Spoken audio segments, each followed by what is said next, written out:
শিলিগুড়ির দিকে নজর রাখতে হচ্ছে। শিলিগুড়িতে রামকৃষ্ণ মিশনে হামলার ঘটনা এবং এই ঘটনায় ইতিমধ্যেই 5 অভিযুক্তকে গ্রেফতার করা হয়েছে। বাকি অভিযুক্তদের খোঁজ চলছে।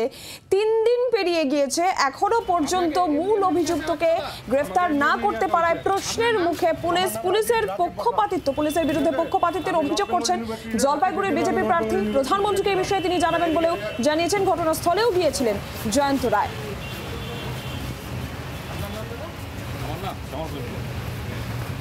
শিলিগুড়িতে রামকৃষ্ণ মিশনে হামলার ঘটনায় 5 অভিযুক্ত গ্রেফতার, বাকি অভিযুক্তদের খোঁজ চলছে। 3 দিন পেরিয়ে যাওয়ার পরও মূল অভিযুক্তের খোঁজ নেই। প্রশ্নের মুখে এই মুহূর্তে পুলিশের ভূমিকা। পুলিশের বিরুদ্ধে পক্ষপাতিত্বের অভিযোগ করছেন জলপাইগুড়ির বিজেপি প্রার্থী। প্রধানমন্ত্রীকে এই বিষয়ে তিনি জানাবেন, এমনটাও জানিয়েছেন জয়ন্ত রায়।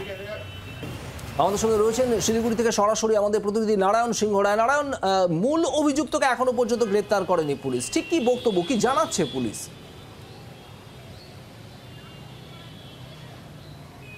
দেখো, জানি একটু আগেই ডিসিপি ইস্ট প্রদীপ সরকার একটি প্রেস কনফারেন্স করলেন, তবে বলে রাখি সাংবাদিকদের কোনো উত্তরই তিনি কিন্তু দিলেন না। বলে রাখি, যেই প্রদীপ রায় যে রামকৃষ্ণ মিশনের বিরুদ্ধে এফআইআর দায়ের করেছিল, সেই অভিযুক্ত সে এখনও অধরা। তার পাশাপাশি আরও বেশ কয়েকজন অধরা, এবং যাদের ইতিমধ্যেই 5 জনকে গ্রেপ্তার করা হয়েছে দেখা যাচ্ছে, সেটাও কিন্তু সংশয় রয়েছে তা নিয়েও, কারণ তারাও আদেও এই জমির যে রামকৃষ্ণ মিশনের যে জমি দখল তার মধ্যে যুক্ত কিনা তা নিয়ে কিন্তু সংশয় রয়েছে।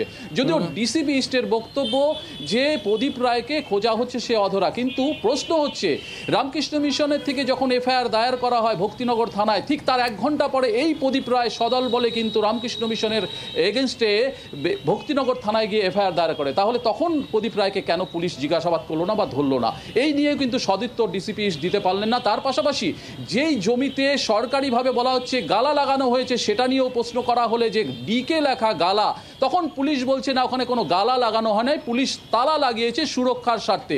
তাহলে গালা লাগালো কে, তা নিয়েও কিন্তু তাদের কাছে কোনো সদুত্তর নেই। প্রশ্ন রয়েছে, যে প্রশ্নগুলোর এখনো পর্যন্ত উত্তর মিলছে না। পুলিশের ভূমিকা নিয়ে বিজেপির তরফ থেকেও প্রশ্ন তোলা হচ্ছে। ডিসিপি ইস্ট কি জানিয়েছেন শোনাবো আপনাদের। ওখানে সিল করেনি, যেহেতু রামকৃষ্ণ মিশন একটা কমপ্লেন করেছে যে ওখানে একটা ঘটনা ঘটেছে, পিও যাতে ডিস্টার্ব না হয় তার জন্য পুলিশ তালা লাগিয়েছে। এটা তালা লাগানো হয়েছে পিও যাতে ডিস্টার্ব না হয়। বাংলার আওয়াজ, বাঙালির আবেগ, জি 24 ঘন্টা।